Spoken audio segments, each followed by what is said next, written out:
On the way to a family reunion in Mexico, my grandma went pale and whispered, "Stop. Turn the car around.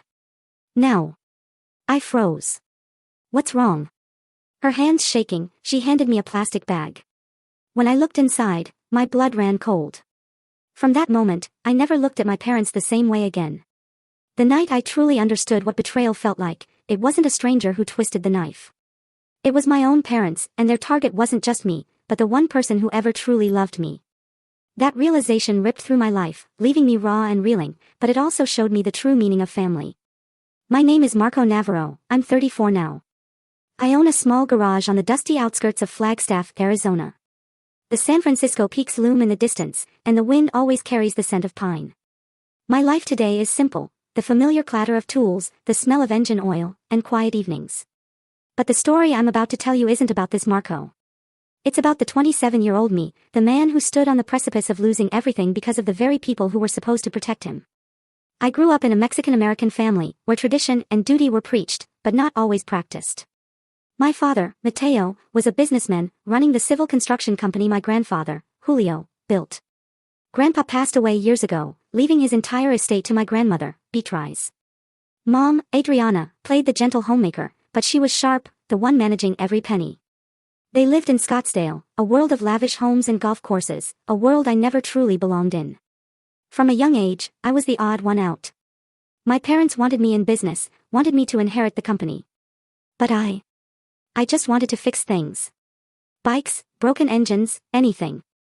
I loved the feeling of creating something with my own hands, far from the Navarro name and its suffocating wealth. To them, I was a failure, a stain on their perfect image. "Marco, you can't live like a mechanic your whole life," my father once roared at dinner. I just swallowed my words, bowed my head, and left. I moved out right after high school, took a technical course, and found work in Flagstaff. Visits home were rare, not because I didn't care, but because every time, I felt their cold judgment. They never said it, but I knew they were ashamed. A grown son who didn't fit their mold, who didn't flaunt the family name. "You should learn to network, Marco," my mother would say, her voice gentle but sharp as a knife. "You can't keep living like a loner."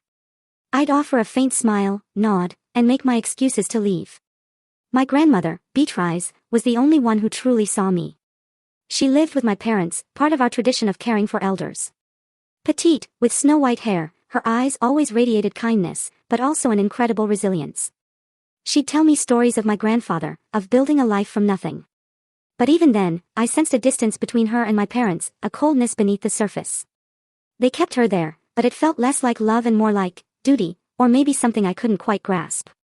I remember those rare visits, my grandmother pulling me into her small backyard garden. She'd show me each cactus, each wild flower, recounting tales I'd heard countless times but never tired of. "Marco, you're like your grandfather," she'd say, her voice warm and steady. "He too liked to do things himself, without waiting for handouts." Those words were a balm to my soul, but they also made me ache. If I was like him, why did my parents see me as such a disappointment? The tension between my grandmother and my parents wasn't just my imagination. I'd overhear hushed arguments, hints about my grandfather's estate, the land in Mexico, shares in the construction company, even their grand Scottsdale house, all still in her name. He'd left everything to her, not to my father, and that was a constant thorn in their side. "You should think about the future," my father once said at dinner, his voice calm, but laced with intent. "About dividing the assets fairly." My grandmother would just smile, say nothing, but a fleeting sadness would cross her eyes. I didn't care about the money. I just wanted to live my life, free from the crushing weight of family expectations. Yet, deep down, I felt a void, a nagging sense of not belonging, of not being truly loved. I wondered if I was living wrong, if I'd missed a chance to connect with my family. But every trip home only solidified the estrangement. They looked at me like a stranger, and I, at them, like people I'd never truly understood. Then, one autumn afternoon, when I was 27, my phone rang. It was my mother. Her voice was gentle, almost too gentle. "Marco, I want you to come home this weekend. There's a family matter we need to discuss." I frowned, still holding a wrench, the smell of oil thick in my garage. "What's going on, Mom?" I asked, a cautious dread already coiling in my stomach. "Just come, and we'll talk," she replied, then hung up. I stood there, staring at the phone. That trip home, I didn't know it then, would change everything. I drove to Scottsdale that weekend, the highway stretching beneath the Red Mountains. It was only a 2-hour drive, but it felt like crossing into another world, a world of luxury, extravagant parties, and fake smiles. I pulled up to their Spanish-style villa, took a deep breath, and braced myself. My grandmother was the one who opened the door. She wore a light blue dress, her hair neatly tied back, her kind smile instantly easing some of my tension. "Marco, you're here," she exclaimed, hugging me tightly. Her embrace was a rare comfort in that house. "Are you okay, Grandma?" I asked, looking into her eyes. She nodded, but I caught a flicker of sadness. "I'm fine, dear. Just old and sometimes tired." Her soft voice unsettled me. My parents were in the living room. My father sat in his armchair, flipping through a financial newspaper. My mother stood by the window, a glass of wine in her hand. "Marco, you're here." My mother's voice was light, but devoid of warmth. My father merely nodded, then returned to his paper. No hugs, no questions, just the familiar, suffocating cold. I sat on the sofa, feeling more like a guest than a son. "What did you call me here for?" I asked, cutting to the chase. My mother glanced at my father, then turned to me with a forced smile. "It's a family matter, Marco. It's about Grandma." My heart picked up its pace. "What's wrong with Grandma?" I asked, my voice edged with urgency. My father finally lowered his newspaper, his expression unreadable. "Your grandmother isn't young anymore. We need to talk about the future, about what she's leaving behind." I frowned, unease growing stronger. "What do you mean?" "She's still healthy," I added. My mother chimed in, her voice sweet but calculated. "You don't understand, Marco. Your grandmother holds a lot. Houses, land, shares. We just want to make sure everything is arranged properly, for the good of the family." I looked at my grandmother, sitting quietly in the corner, her hands clasped tightly. She said nothing, just lowered her head, but I saw her fingers tremble. Something was wrong, terribly wrong. That evening, after a quiet dinner, I found my grandmother in the backyard. She was sitting on a wooden bench, gazing at her wildflowers under the moonlight. I sat beside her, unsure how to begin. "You seem sad, Grandma," I said softly. She turned to me, a faint smile on her face. "You've always been perceptive, Marco. I just feel like things are changing. There are things I don't want to say out loud, but they make me uneasy." I wanted to ask more, but she placed a hand on my shoulder, shaking her head. "Not now, my dear. But I'm glad you're here." That night, I couldn't sleep. My grandmother's words, my parents' calculating eyes, the stifling atmosphere of the house, it all made me feel like I was stepping into a chess game where I didn't know the rules. I had no idea that just a few weeks later, an unexpected trip would unravel everything, exposing secrets, schemes, and wounds I never thought I'd have to face. A few weeks later, back in Flagstaff, I immersed myself in the familiar routine of the garage. The sound of wrenches, the smell of engine oil, the brief chats with customers, it all helped me temporarily forget the unease from Scottsdale. But that feeling never truly vanished. It was a tiny thorn, always pricking at my heart, a constant reminder that something was deeply wrong. Then, my mother called again. It was a Wednesday afternoon, and I was wiping my hands after a long day. "Marco, can you arrange to take a few days off soon?" Her voice was gentle, but I detected a hint of urgency, a carefully hidden note of something else. "What's going on, Mom?" I asked, still holding an oil-stained rag. "It's the family reunion in Mexico, the one we hold every 3 years, she said. "You know, we usually take your grandmother, but this year your father is tied up with company business, so I'd like you to take her." I froze. The family reunion. A long-standing Navarro tradition. Relatives from all over, gathering in the small village in Sonora where my grandfather was born. As a kid, I loved those trips, the smell of tacos grilling, guitars echoing, lively stories. But since moving to Flagstaff, I'd always found an excuse. Work, distance, that lingering sense of being an outsider. Now, my mother wanted me to take my grandmother on a 5-day trip across the border, just the two of us. "You and Dad have always managed to make time before," I questioned, doubt creeping into my voice. She sighed, sounding slightly weary. "The company has a big project right now, Marco. Your father can't leave Scottsdale. I know you're busy, but your grandmother really wants to go. Can you please help us out this time?" I paused, thinking of my grandmother, of the sadness in her eyes. "All right," I replied, unsure if I was making the right decision. "I'll take her." After hanging up, I stood in the middle of the garage, staring at a half-repaired pickup truck. There was something in my mother's voice that unsettled me, as if she was pushing me into something I didn't fully understand. But I pushed the thought aside. This was a chance to spend time with my grandmother, to hear her stories. I had no idea this trip would become a turning point, not just in my relationship with her, but in how I viewed my entire family. The departure day came quickly. I drove my old Ford F-150, a reliable beast, to Scottsdale to pick up my grandmother. She was waiting at the front door, wearing a beige sweater and a long skirt, holding a small green suitcase. Beside her was a cloth bag filled with homemade tamales, oranges, and a large bottle of water. "You don't need to bring anything, Marco," she said, her smile radiant. "I've got everything covered." I laughed, helping her load the suitcase, feeling like a kid again when she'd slip me a piece of candy. My parents stood at the door to see us off, but there were no hugs, no warm wishes. My father gave a curt nod. "Be careful on the road." My mother smiled, but her eyes were cold. "Call me when you get there, Marco." Then she turned and went back inside. I watched them, that familiar unease creeping back, but I said nothing. I opened the truck door for my grandmother, and we hit the road. The drive from Scottsdale to the Mexican border was over 300 miles, through arid deserts, lonely towns, and low mountains shrouded in mist. My grandmother sat in the passenger seat, hands clasped, gazing out the window with a distant look. I put on an old Vicente Fernandez CD, her favorite, and the atmosphere in the truck softened. When the music paused, she began to tell stories. About my grandfather, about their youth, building a life from nothing. "Your grandfather was stubborn," she said, her eyes sparkling. "But he loved his family. He always said, 'Beatrice, money doesn't matter as long as we have each other.'" I listened, but my thoughts drifted to my parents. They loved the family, too. But why did it always feel like they loved money more? Then her voice grew quieter, as if she was choosing her words carefully. "Marco, I've been feeling tired lately," she said, staring out the window. "Not tired from age, but tired in my heart. Your parents, they..." She trailed off, shaking her head. "They're just busy, I suppose." I gripped the steering wheel tighter, unease resurfacing. "Grandma, if something's wrong, you have to tell me," I said, my voice serious. She smiled, but her sadness was clear.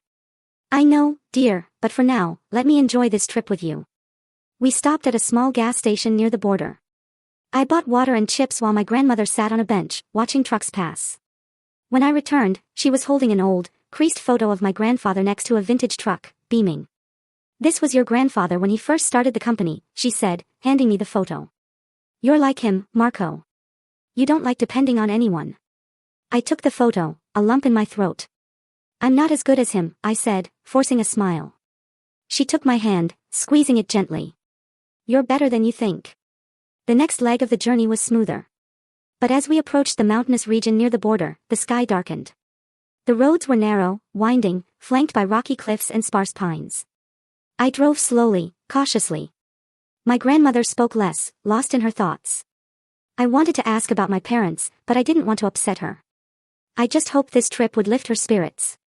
Then, as we navigated a sharp curve, the truck suddenly jolted. A sharp asterisk pop echoed, and the vehicle tilted. "Damn it," I muttered, pulling over. "Must be a flat tire." My grandmother looked at me, slightly worried. "Are you okay, dear?" she asked. I nodded, trying to keep my voice calm. "It's fine, Grandma. I'll change the tire in no time." I stepped out, checked the rear right wheel. Flat. A large gash. I sighed, grabbed my tools, and started working under the dim glow of a flashlight. My grandmother stayed in the truck, the window rolled down. "Be careful, Marco," she said, her voice tinged with concern. I smiled. "I do this every day, Grandma. It's no big deal." But as I was tightening a bolt, she suddenly spoke, her voice trembling in a way that chilled me. "Marco, come here and look at this." I stopped, wiped sweat from my forehead, and walked to her side. She was leaning down toward the floorboard, holding a clear plastic bag. It was filled with a suspicious white powder. Her eyes were wide with panic, her hands shaking uncontrollably. "What is this, Marco?" she asked, her voice almost choking. I took the bag, feeling its weight, easily 10 pounds. My mind reeled. The ground seemed to vanish beneath me. "Grandma, where did you find this?" I asked, my voice faltering. She pointed to the floor under the passenger seat. "It was here, right under the seat." I dropped my water bottle, and when I bent down to pick it up, I saw it. I took the bag, inspecting it closely. It was carefully hidden, tucked deep into a crevice, as if deliberately placed. My mind raced. What was this? No, there was no mistaking it. Drugs. But where did it come from? Who put it in my truck? Why? I looked at my grandmother, trying to stay calm, but my heart was pounding. Grandma, I swear this isn't mine, I said, my voice trembling with anger and confusion. I don't know where it came from. She looked at me, her gaze not one of doubt, but of terrifying certainty. It was as if she'd just confirmed something she'd long suspected. Marco, she whispered, her voice so low I had to lean in. I don't think this was an accident. Her words hit me like a knife. A chill ran down my spine, not from the cold mountain night, but from the implication. Not an accident, what did she mean? Was someone trying to set me up? I grabbed my phone, my hands shaking so badly I nearly dropped it. I called my mother, my voice laced with panic. Mom, what's going on? There's a bag of drugs in my truck. Do you know anything about this? There was a long pause before she responded, her tone so surprised it felt rehearsed. Marco, what are you talking about? I don't know anything about that. How could something like that be in your truck? I demanded she pass the phone to my father, but he denied everything, his voice eerily calm. Calm down, Marco. It's probably a mistake. Maybe a customer left something in your truck at the garage. A mistake. I shouted, unable to hold back. Dad, this wasn't left behind. It was hidden under the seat. And it's a lot, almost 10 pounds. But he just repeated, his voice cold as ice, stay calm. Deal with it and keep going. Don't worry your grandmother. I hung up, gripping the phone so tightly my knuckles turned white. I looked at my grandmother. She had her head bowed, hands clasped tightly, lips pressed together as if holding something back. Grandma, do you know anything about this bag? I asked, almost pleading. She shook her head, her eyes now filled not just with worry, but with deep fear. Marco, I'm not sure, but I've heard them talking. Your parents, they've mentioned needing to resolve things about the estate. I think they didn't want me to go to Mexico this time. Her words felt like a punch to my chest. I stood frozen, my mind spinning. Resolve the estate, this bag of drugs, could it be connected to my parents? The thought drove me to the edge of madness, but I couldn't dismiss it. Too many things didn't add up, the sudden flat tire, the bag hidden under the seat, the fake tone in my parents' voices. I tucked the plastic bag into my jacket, trying to stay composed. Grandma, I'll finish changing the tire, and we'll keep going, I said, my voice firm. But I need you to tell me everything. If there's something dangerous, I need to know. She nodded, but her eyes were still wide with anxiety. Be careful, Marco, she whispered. I don't want to lose you. I went back to changing the tire, but my mind was no longer on the task. I thought about my parents, about the times they'd hinted at my grandmother's estate, about how they looked at me like an inconvenience. Could they really do something to harm her? Or even me? That bag, if we were stopped by the police, if they found it, I'd be arrested, and my grandmother would be implicated. The thought made my blood boil. I tightened the bolts harder, channeling my anger into each turn of the wrench. When the tire was finally changed, I got back in the truck, but didn't start it right away. I looked at my grandmother, searching for the right words. Grandma, I don't know what's going on, but I promise I'll protect you. If Mom and Dad, if they're doing something, I won't let them win. She took my hand, squeezing it tightly. I trust you, Marco, she said, her voice trembling. But from now on, we have to be careful. Very careful. I started the truck, the headlights illuminating the dark mountain road ahead. But in my heart, the darkness was even thicker. I didn't know what awaited us in Mexico, or what was happening within my own family. But one thing I knew for certain, that bag wasn't there by accident, and I would find out the truth, no matter the cost. I gripped the steering wheel tightly, my eyes fixed on the winding mountain road, but my mind was a whirlwind of chaotic thoughts. I glanced at my grandmother. Grandma, are you okay? I asked. She nodded, but her hand still clutched the hem of her sweater. Marco, she said, her voice low but firm. We need to talk. I slowed down, finding a wider spot to pull over. My grandmother looked at me, her eyes glinting with a strange mix of pain and resolve. Marco, I don't want to believe it, but I think your parents are planning something. Not just against me, but against you, too. Her words felt like another knife plunging into my heart. I had suspected as much, but hearing her say it made it all too real, too terrifying. What do you mean? I asked, trying to keep my voice steady. She sighed, her gaze drifting to the darkness outside. Lately, your parents have been talking a lot about your grandfather's estate. They say the company is struggling, that they need money, that I should sign papers to sell land in Mexico. I refused, because it was your grandfather's life's work. But they didn't stop. They started saying things that scared me. I frowned, anger rising. What did they say? She shook her head, as if reluctant to recall. They hinted that I'm old, not in my right mind anymore, that someone might need to manage the estate for me. One time I overheard your father telling your mother that if I wouldn't sign, they'd find another way. And then this bag, she pointed to my jacket pocket, her voice trembling. Marco, I think they're trying to harm us. My blood boiled. With the amount of drugs we were carrying, if the police found it, I'd face at least 10 years in prison. My whole body felt like it was on fire. At that moment, I wanted nothing more than to turn the truck around, drive straight back to Scottsdale, and confront my parents. But I looked at my grandmother, shivering in her thin sweater, and I knew I had to stay calm. Grandma, I said firmly. I won't let them hurt you. But we need a plan. She nodded, her eyes now filled with trust. Tell me, Marco. I'm listening. I took a deep breath, trying to organize my jumbled thoughts. The bag of drugs was a massive threat. If we were stopped near the border, where checks are strict, I'd be arrested, and she'd be implicated. I couldn't let that happen. But if I threw the bag away, I'd lose evidence. And if my parents were truly behind this, I needed proof to expose them. Grandma. I have an idea, I said, my voice low but resolute. We'll keep going to Mexico, but you'll go to the reunion alone. I'll drop you off in a nearby town, find a bus or someone trustworthy to take you the rest of the way. I'll head back to Scottsdale and figure out what's going on. My grandmother looked at me, her eyes full of worry. Marco, that's too dangerous. If your parents are really, she trailed off, unable to finish. I took her hands, squeezing them gently. I'll be careful. But you need to be safe first. I won't let them touch you. She was silent for a moment, then nodded. All right, Marco, but you have to promise me you won't get hurt. I smiled, though my heart was heavy. I promise. But we both knew that promise wasn't easy to keep. We drove for another hour, reaching Nogales, just across the border. The town was livelier than I expected, with souvenir shops, small eateries, and a few bus stations.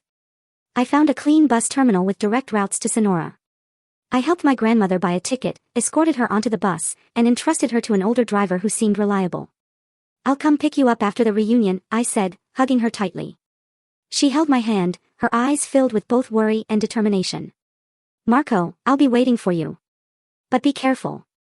They're not the parents you once knew. Her words tightened my chest. I nodded, watching the bus pull away, carrying my grandmother out of sight under the streetlights. I stood there for a moment, a wave of loneliness washing over me. Then I returned to the truck, checking the plastic bag in my jacket. It was still there, a grim reminder of the truth I had to face. I started the engine and turned back towards Scottsdale. It was time to uncover the truth.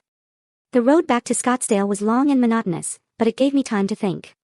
I recalled small details from over the years, how my parents always talked about my grandmother's estate, how they treated me like an inconvenience, how they pressured her to sign documents. I thought about the bag of drugs, the sudden flat tire. The pieces were starting to fit, forming a terrifying picture. If my parents were behind this, they didn't just want control of my grandmother's estate. They were willing to sacrifice *me to get it. The thought filled me with both rage and pain. They were my parents, but now I wasn't sure if they even saw me as their son anymore. I stopped at a gas station about 30 miles from Scottsdale, pulling out my phone to call Javier, an old friend who worked at the Flagstaff Police Department. I didn't tell him everything, just asked about the consequences of being caught with drugs. Marco, if it's narcotics in a significant amount, you could be looking at years in prison, Javier said, his tone grave. Near the border, it's even worse. They'll assume you're smuggling. A chill ran down my spine. What if someone planted it in my truck? I asked. Javier paused. You'd need proof, Marco. Without it, your word means nothing. Do you suspect anyone? I didn't answer right away. Just thanked him and hung up. As I neared Scottsdale, it was late. I didn't want my parents to know I was back, so I parked the truck a few blocks from their house, in a small alley. I checked the plastic bag again, tucking it into a small metal box in the truck bed where I kept my tools. I didn't know what I'd do with it, but I knew I had to keep it safe. Then I turned off the lights, stepped out, and quietly walked toward my parents' large house. The night in Scottsdale was quiet, only the chirping of crickets and the dim glow of streetlights. I crept along the fence, avoiding the light, my heart pounding. I didn't know what I was looking for, a conversation, a document, any sign that my parents were truly behind this, but I knew I couldn't turn back. Not for myself, but for my grandmother. She had trusted me, and I wouldn't let her down. I crouched behind a large bush in the backyard, just meters from the living room window. My parents' voices drifted out, low but tense, as if they were trying to keep their conversation from being overheard. I inched closer, close enough to see their shadows through the thin curtains. My father, Matteo, stood near the dining table, hands on his hips, his voice laced with frustration. My mother, Adriana, sat on the sofa, clutching a wine glass, her eyes sharp and cold. I pulled out my phone and switched on the recording mode, hoping to capture crucial evidence. Marco found the bag, my mother said, her voice trembling with a mix of anger and fear. You said the plan was perfect, but what now? If he realizes it wasn't an accident, we'll lose everything. My blood ran cold. They were talking about the bag of drugs in my truck. They knew I'd found it, and my mother's voice wasn't just worried, it carried the panic of someone watching their plan unravel. My father let out a derisive laugh, his tone icy. Calm down, Adriana. He has no proof. He's just a dumb mechanic. He wouldn't dare do anything. But we need to act fast. If Mom doesn't sign the papers after this, we'll find another way. My mother leaned back, her eyes no longer just anxious, but tinged with a ruthlessness I'd never seen before. What do you mean, another accident? Matteo, we've already risked too much. If the police suspect, no one will suspect an old woman having a heart attack, my father cut in, his voice lowering as if weighing each word carefully. She's old. Her health is frail. A dose of medication, a shock. Everyone will think it's natural, and when she's gone, the estate will be ours. Marco won't have a chance to interfere. I stood frozen, my heart pounding so hard I feared they might hear it. Not only had they framed me with drugs to pressure my grandmother, but now, with that plan at risk, they were willing to kill her to get what they wanted. I clenched my fists, my nails digging into my palms until they stung. Rage surged within me, but I knew I had to keep a clear head. I took a deep breath, stepped onto the porch, and knocked. The sound echoed in the night, firm and deliberate. My mother opened the door, her eyes flickering with surprise before quickly turning wary. Marco, what are you doing here? You're supposed to be in Mexico with your grandmother. I stepped inside without waiting for an invitation, my voice cold. I need to talk to both of you. My father emerged from the living room, holding a glass of whiskey, his eyes sharp as knives. What's this about, Marco? Why are you back in the middle of the night? I stood in the middle of the living room, looking straight at them. I found the bag of drugs in my truck, I said, my voice calm but cutting, hidden under the passenger seat. Do you know anything about it? My mother's face paled, but she quickly regained her composure. Marco, what are you talking about? How would *Weck know? It could belong to a customer from your garage. My father nodded, adding, you should be more careful about the people you work with. I let out a bitter laugh. Unable to hold back. A customer? Or did you hire someone to plant it in my truck? To frame me, to force Grandma to sign over the estate? The air in the room seemed to freeze. My mother stood abruptly, her voice trembling. How dare you say that to us? Are you out of your mind? But my father raised a hand, signaling her to be quiet. He stared at me, his gaze piercing. Don't accuse us without proof. If you do, don't blame us for being ruthless. I stepped closer, lowering my voice. I heard everything. About the drugs, about your next plans. To harm your own mother. My mother gasped, but my father let out a dry, hollow laugh. You think you're clever, don't you, Marco? You think you can take us on? You're nothing.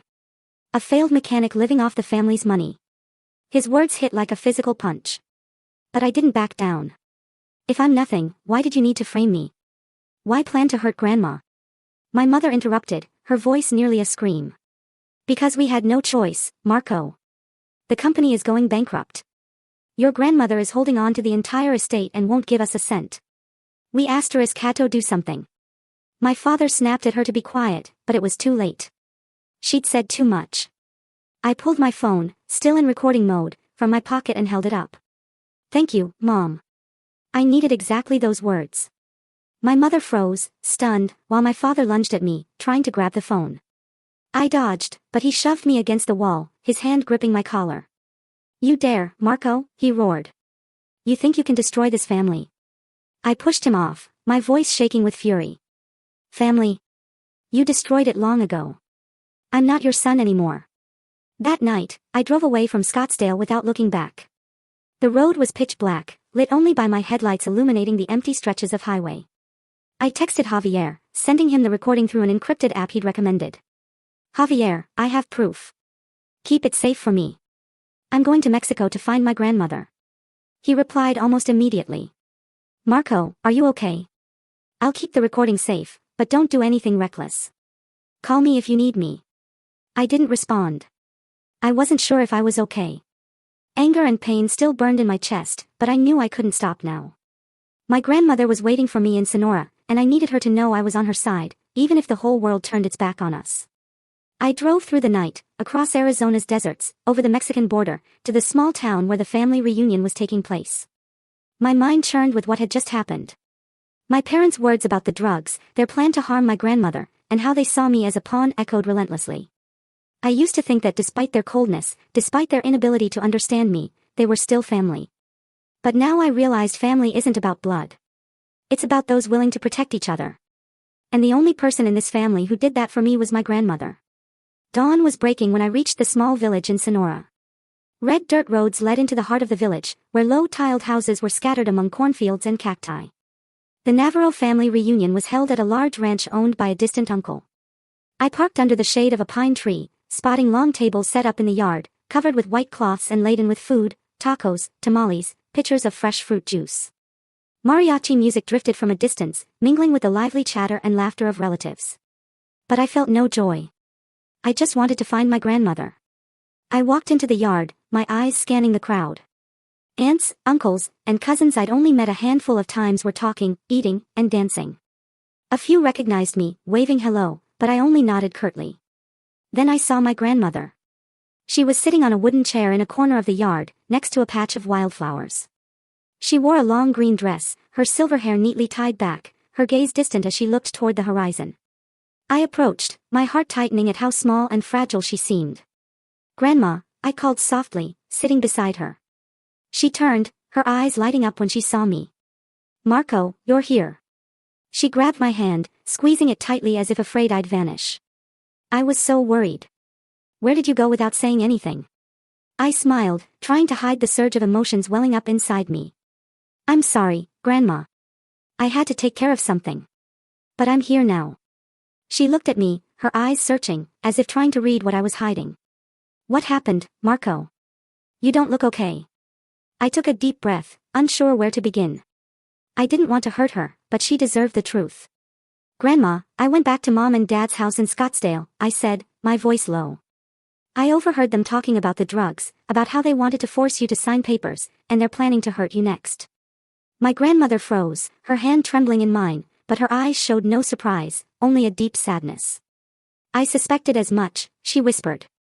But I didn't want to believe it. They're my son, my daughter-in-law. How could they? Her voice broke, and I felt my eyes sting. I held her hand tightly, trying to keep my voice steady. Grandma, I recorded what they said. I have proof. I won't let them hurt you. I promise. She looked at me, tears streaming down her weathered cheeks. Marco, you don't have to do this for me. You've already suffered enough. I shook my head, my voice firm. No, Grandma. I'm doing this because I want to, because you're the only one in this family who truly cares about me. She wiped her tears, her trembling hands steadying as her eyes regained the resilience I'd always admired. She squeezed my hand tighter, her voice soft but powerful. Marco, listen to me. You've done so much already. You've protected me. Face things no one should have to. But now, let yourself rest a little. Don't let this weigh on your heart. She paused, a gentle smile spreading across her face, her eyes sparkling under Sonora's fiery sunset. We're here, surrounded by loved ones, laughter, and music. Forget those two people, at least for today. You deserve to be happy, Marco. I looked at her, a lump forming in my throat. Her words were like a cool breeze, easing some of the burning anger and pain in my heart. Grandma, how can I be happy knowing they're plotting against you? I asked, my voice still trembling. She shook her head, placing a hand on my cheek, just like she did when I was a child. Marco, life is short. If you let pain control you, you'll miss the beautiful moments. I don't want to see you live in anger. Let me see your smile, like when you were little, chasing me around for tamales. I couldn't help but let out a soft laugh. The image of myself as a kid, toddling after her in the small Scottsdale kitchen, lightened my heart. You always know how to make me smile, I said, squeezing her hand. She smiled back, her eyes twinkling. Then get up, Marco. Come with me. Eat some tacos. Dance with your aunts and uncles. We're family, and family isn't those who hurt each other. It's the people standing here, ready to share joy. She pulled me to my feet, and I let her lead me like an obedient child. We walked into the heart of the yard where the Navarro family reunion was in full swing. Long tables draped in white were laden with food, fragrant grilled tacos, steaming tamales, spicy salsa, and refreshing fruit juice pitchers. Mariachi music filled the air, with guitars and trumpets blending into a lively rhythm. Aunts, uncles, and distant cousins laughed, hugged, and danced under lanterns strung from tree branches. An aunt, Rosa, spotted me and squealed. Marco, my little boy, is here. She rushed over, enveloping me in a tight hug, the faint scent of jasmine perfume lingering. It's been too long. You've grown so much. Come eat with me. Don't let Beatrice hog you all to herself. I laughed, warmth spreading through me. My grandmother stood beside me, beaming as if savoring every moment of seeing me blend into the family atmosphere. We sat at a table, and Rosa pushed a plate of tacos piled with grilled beef and cilantro toward me. Eat, Marco. Don't be shy, she said, winking.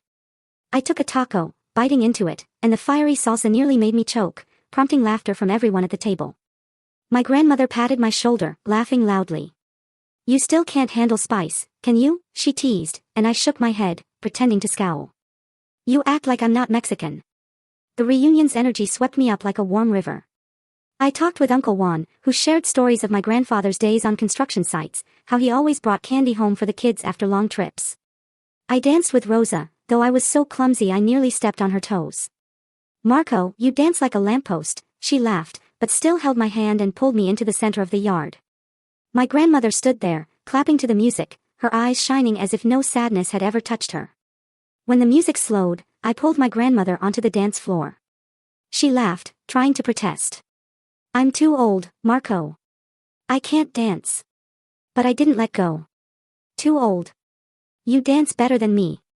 I took her hand, leading her in a slow, gentle sway to the guitar's rhythm. She laughed loudly, her silver hair fluttering in the night breeze, and my heart felt lighter than ever.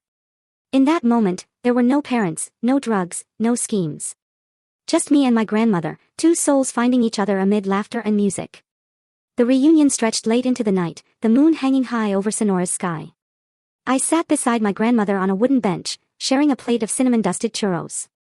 Grandma, I don't remember the last time I felt this happy, I said, my voice softening.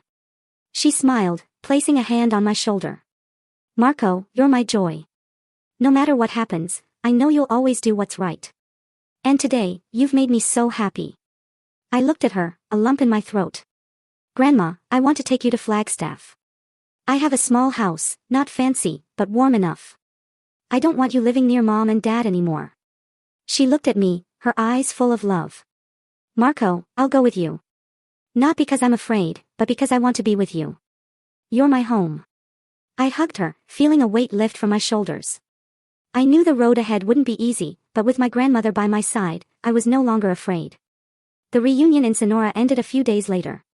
I helped my grandmother pack her final belongings, a favorite embroidered handkerchief, a box of leftover churros, and the old photo of my grandfather she always carried. We said goodbye to our relatives, who hugged us tightly, urging us to visit more often. Aunt Rosa slipped a bag of tamales into my hands, winking, for the road, Marco. Don't let Beatrice go hungry. I smiled, the warmth from last night's laughter still lingering. But as the truck rolled away from the ranch, I knew we couldn't return to life as it was. The recording on my phone, proof of my parents' scheme, was like a ticking time bomb, a reminder that things were far from over. I glanced at my grandmother, who was staring out the window, her hands clasped tightly in her lap. Grandma, are you okay? I asked softly. She smiled, but her eyes held a trace of sadness. I'm fine, Marco. It's just. I still can't believe Mateo and Adriana would do such things. But I trust you, and that's what matters most. I nodded, gripping the steering wheel. I won't let them hurt you, Grandma. I promise. But I knew keeping that promise meant acting quickly. Before leaving Sonora, I'd called Javier, asking him to keep the recording safe and to connect me with a lawyer he knew in Flagstaff. I need to make sure Grandma is protected, I told him over the phone. If my parents try anything, I want evidence to take to court. Javier agreed, his tone serious. I'll handle that, Marco. Just focus on taking care of your grandmother. The drive from Sonora to Flagstaff was long and tiring, but I didn't feel weighed down. My grandmother shared old stories about her and my grandfather's youth, how they used to dance under the moonlight in that very village. I listened, laughed along, and felt like each story was a brick building a new home for us. But I knew before we could start anew, I had to return to Scottsdale one last time to collect my grandmother's belongings and face my parents. We arrived in Scottsdale late in the afternoon, the golden sunlight glinting off the luxurious houses. I parked in front of my parents' house, my heart pounding. Grandma, do you want to stay in the truck? I asked, worried she'd feel uneasy seeing them. But she shook her head, her eyes resolute. No, Marco, I'm coming with you. I want them to know I'm not afraid. I nodded, admiring her strength. We stepped out of the truck, her hand in mine, and I felt bolstered to face whatever lay ahead. I knocked on the door, and my mother opened it, her eyes flickering with surprise before turning wary. Marco, Beatrice, you're back already. Her voice tried to sound calm, but I noticed her hands trembling slightly.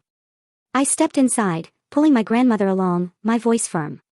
We're here to get Grandma's things. She's not staying here anymore. My mother's jaw dropped, and my father frowned. What?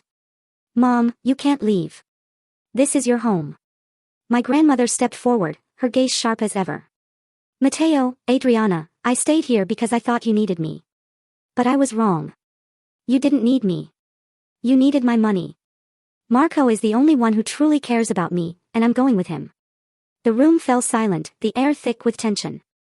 My mother tried to say something, but my grandmother raised a hand, stopping her.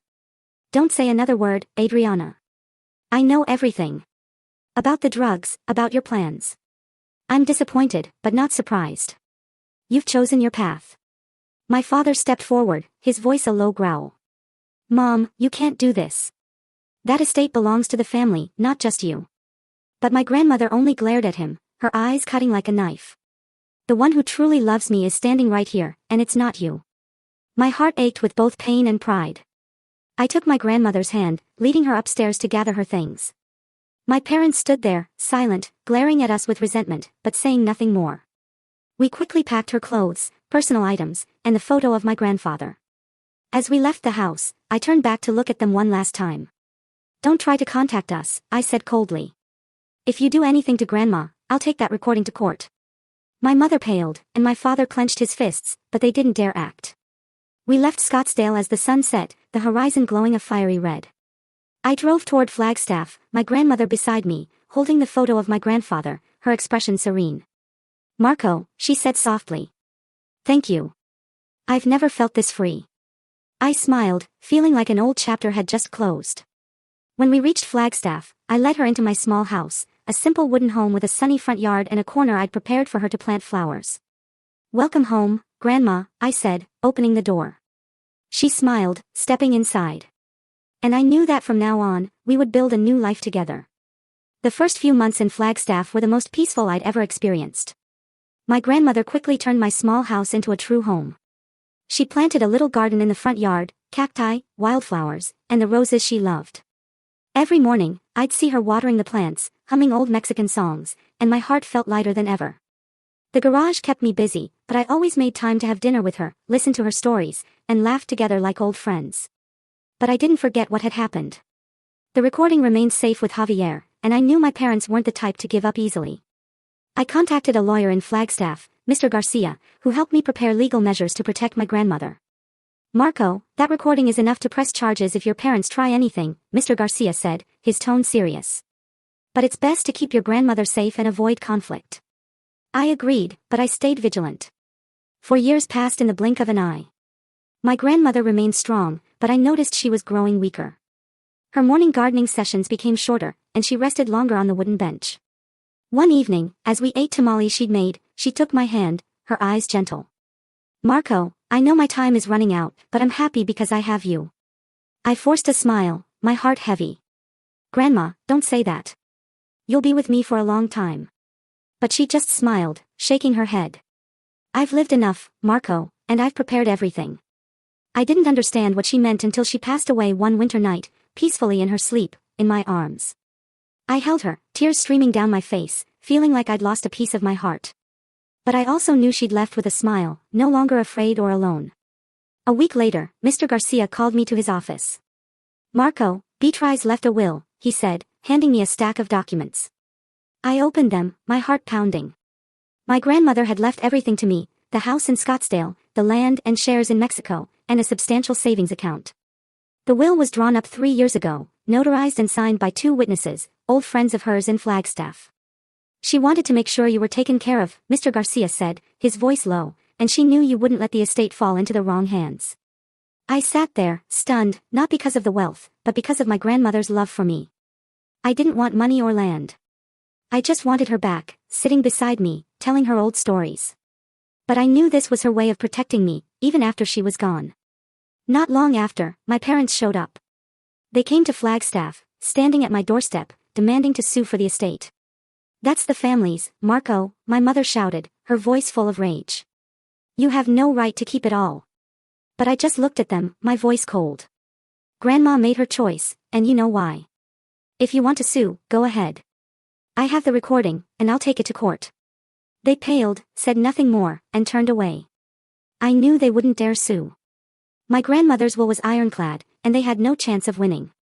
I didn't rejoice over the estate. I only felt a deep sense of peace knowing I'd kept my promise to my grandmother. I sold the Scottsdale house, using the money to expand the garage and donate to a community center in Flagstaff. The land in Mexico I kept, as a way to remember her and my grandfather. Every day I went to her garden, watered the roses, and felt like she was still there, smiling at me. I sit here in my small room in Flagstaff, morning sunlight streaming through the window, making dust motes sparkle like tiny stars. Before me is an old notebook, its leather cover worn, where I've written down this story. I write not to boast or seek validation, but to preserve what my grandmother taught me about family, about honesty, and about choosing to do what's right, no matter how hard it is. I write so that my children, if I have them someday, will know that family isn't about blood, but about the people we choose to love and protect. 7 years have passed since that fateful night in Scottsdale when I learned the truth about my parents. 7 years since I took my grandmother away from a house filled with schemes and calculations to start a new life in Flagstaff. 4 years since she passed, leaving me not just an estate, but a priceless lesson, that a person's true value lies not in what they own, but in what they're willing to sacrifice for others. I still work at the garage, now expanded with 3 employees and a small corner I turned into a cafe where customers can sip coffee while waiting for their cars. I named it Beatrice Corner, in honor of my grandmother. Every morning when I open the garage, I see the wooden sign with her name, and I feel like she's still here, watching over me. Her garden still blooms in the front yard, the vibrant red roses reminding me of her gentle smile, of the days we sat together eating tamales and sharing stories. My parents never reached out again. After that final confrontation in Scottsdale, they vanished from my life, as if I'd never been their son. I heard their company went bankrupt not long after, and they moved somewhere in California. I didn't look into it further, not because I didn't care, but because I'd learned to let go.